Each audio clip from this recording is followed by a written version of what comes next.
Recording by Andrea Fiore. Foundation Stones to Happiness and Success by James Allen. Chapter 3. True Actions. Following on right principles and methods come true actions.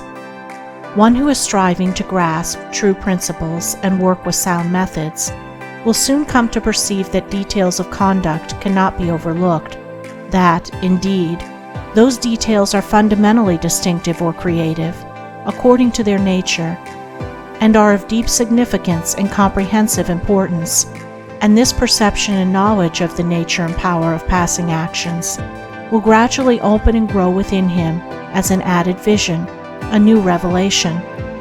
As he acquires this insight, his progress will be more rapid, his pathway in life more sure, his days more serene and peaceful. In all things, he will go the true and direct way, unswayed and untroubled by the external forces that play around and about him. Not that he will be indifferent to the welfare and happiness of those about him, that is quite another thing, but he will be indifferent to their opinions, to their ignorance, to their ungoverned passions.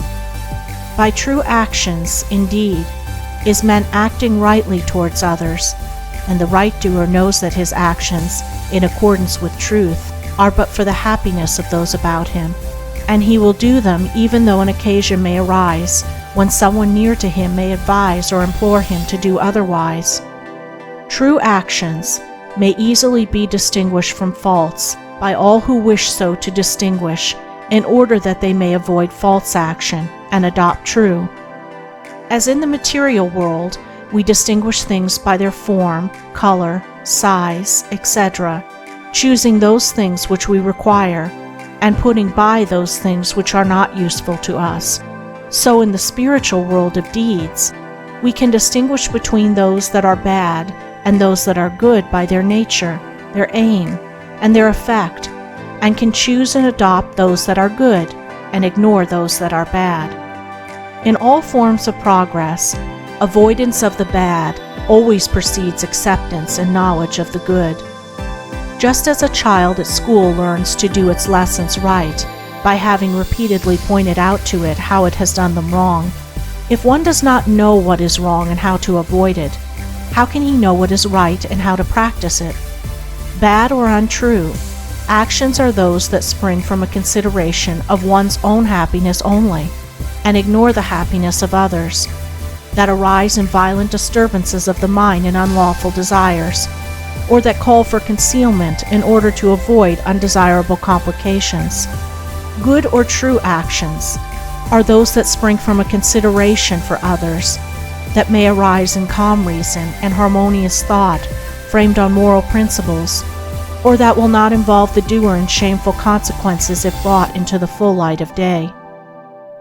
The right doer will avoid those acts of personal pleasure and gratification which by their nature bring annoyance, pain, or suffering to others, no matter how insignificant those actions may appear to be. He will begin by putting away these. He will gain a knowledge of the unselfish and true by first sacrificing the selfish and untrue.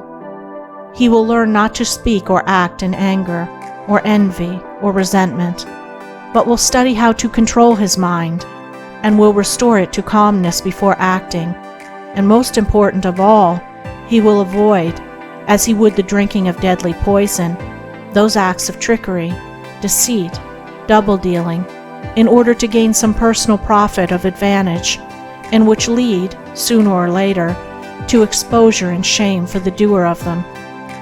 If a man is prompted to do a thing which he needs to conceal, and which he would not lawfully and frankly defend if it were examined of witness, he should know by that it is a wrong act, and therefore to be abandoned without a further moment's consideration. The carrying out of this principle of honesty and sincerity of action, too, will further lead him into such a path of thoughtfulness and right doing as will enable him to avoid doing those things which would involve him in the deceptive practices of other people. Before signing papers, or entering into verbal or written agreements, or engaging himself to others in any way at their request, particularly if they be strangers, he will first inquire into the nature of the work or undertaking. and so, enlightened, he will know exactly what to do, and will be fully aware of the import of his action. To the right doer, thoughtlessness is a crime. Thousands of actions done with good intent lead to disastrous consequences because they are acts of thoughtlessness. And it is well said that the way to hell is paved with good intentions. The man of true action is, above all things, thoughtful. Be ye therefore wise as serpents, and harmless as doves. The term thoughtlessness covers a wide field in the realm of deeds. It is only by increasing in thoughtfulness that a man can come to understand the nature of actions, and can, thereby, acquire the power of always doing that which is right. It is impossible for a man to be thoughtful and act foolishly. Thoughtfulness embraces wisdom. It is not enough that an action is prompted by a good impulse or intention. It must arise in thoughtful consideration, if it is to be a true action. And the man who wishes to be permanently happy in himself, and a power for good to others, must concern himself only with true actions. "I did it with the best of intentions" is a poor excuse from one who has thoughtlessly involved himself in the wrongdoing of others. His bitter experience should teach him to act more thoughtfully in the future. True actions can only spring from a true mind, and therefore while a man is learning to distinguish and choose between the false and the true, he is correcting and perfecting his mind, and is thereby rendering it more harmonious and felicitous, more efficient and powerful. As he acquires the inner eye to clearly distinguish the right in all the details of life, and the faith and knowledge to do it, he will realize that he is building the house of his character and life upon a rock, which the winds of failure and the storms of persecution can never undermine. End of Chapter 3. Recording by Andrea Fiore.